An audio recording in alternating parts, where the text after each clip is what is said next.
Hello guys, আসসালামু আলাইকুম। কেমন আছেন আপনারা? আমি ভালো আছি আলহামদুলিল্লাহ।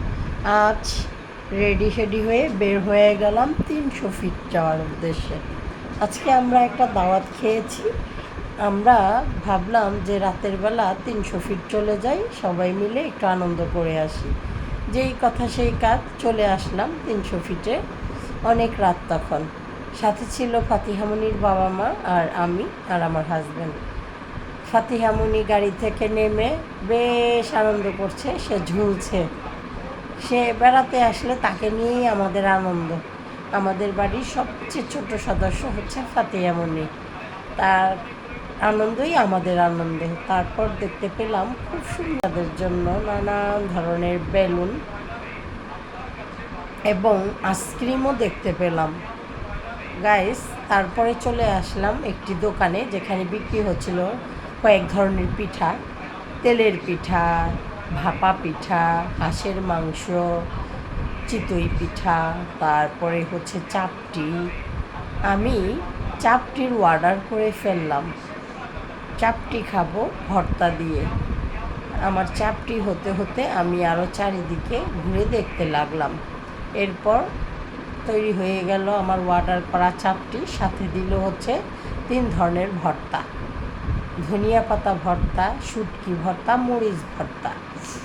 ওরা আবার ভর্তাগুলোরও এক্সট্রা দাম ধরে, কিন্তু আমরা কখনো এই সিস্টেম কোথাও দেখিনি। তারপর অর্ডার করলাম সবার জন্য একটি করে ডিম চিতই। ডিম চিতই খেয়ে নিলাম। পাশেই দেখলাম মঞ্জু ভাইয়ের গরম চা ফু দিয়ে খা। চিন্তা করলাম ফু দিয়ে যখন খেতে হবে, আরও খাবার খেয়ে তারপরেই খাই ফু দিয়ে। তারপর চলে আসলাম, সুন্দর করে কিছু ছবি ও ভিডিও তুলে নিলাম। পাশেই রয়েছে বাচ্চাদের খেলনার দোকান এবং মেয়েদের সবচেয়ে পছন্দের জিনিস চুড়ি। চুড়ি তো প্রত্যেকটা মেয়েরই পছন্দ। সাথেই ছিল খুব সুন্দর একটা দোতলা হোটেল। দেখলাম, ঘুরে ঘুরে দেখতে লাগলাম রাতের বেলা কোথায় কী আছে, কোথায় কী পাওয়া যাচ্ছে। দেখলাম পাশে শিক কাবাব তৈরি করা হচ্ছে এবং এখানে নানান ধরনের মাছও রয়েছে। আপনার এগুলো ফ্রাই করে দিবে বললে ওরা। চলে আসলাম। আমার যেটা না হলেই না, মিষ্টি আমি খুব পছন্দ করি। অর্ডার করে ফেললাম বালিশ মিষ্টি। প্রতি পিস বালিশ মিষ্টি 50 টাকা। তারপর দেখতে পেলাম এখানে নানান ধরনের সবজিও বিক্রি করা হচ্ছে: দুধ, মাছ, মাংস, মুরগির বাচ্চা, অনেক কিছু রয়েছে এই 300 ফিটের বাজারে। এখান থেকে দেখতে পেলাম পিঠা তৈরি করা হচ্ছে। তারপর আমি পিঠা খেলাম। এই যে একটা পিঠা, খুবই বাজে একটা পিঠা, এর অভিজ্ঞতা বলে শেষ করা যাবে না, আমার কাছে খুব বাজে লেগেছে। তারপর ফুচকার অর্ডার করলাম, ফুচকা খেয়ে নিলাম। এখন তো আমাদের চলে আসার পালা।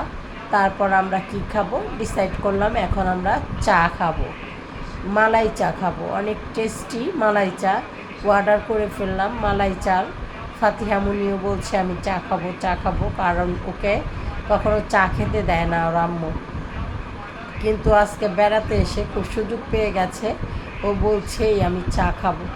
তারপর চলে আসলো আমাদের চা। দেখুন গাইস, খুব সুন্দর দেখতে, খেতেও অনেক ভালো হবে নিশ্চয়ই। তারপর চা খেতে খেতে চিন্তা ভাবনা করলাম, অনেক ঘুরেছি, অনেক রাত হয়ে গেছে, প্রায় 3টার কাছাকাছি। এখন আর থাকা যাবে না, এখন আমরা সবাই বের হয়ে যাব। সবাই ভালো থাকবেন, আল্লাহ হাফেজ।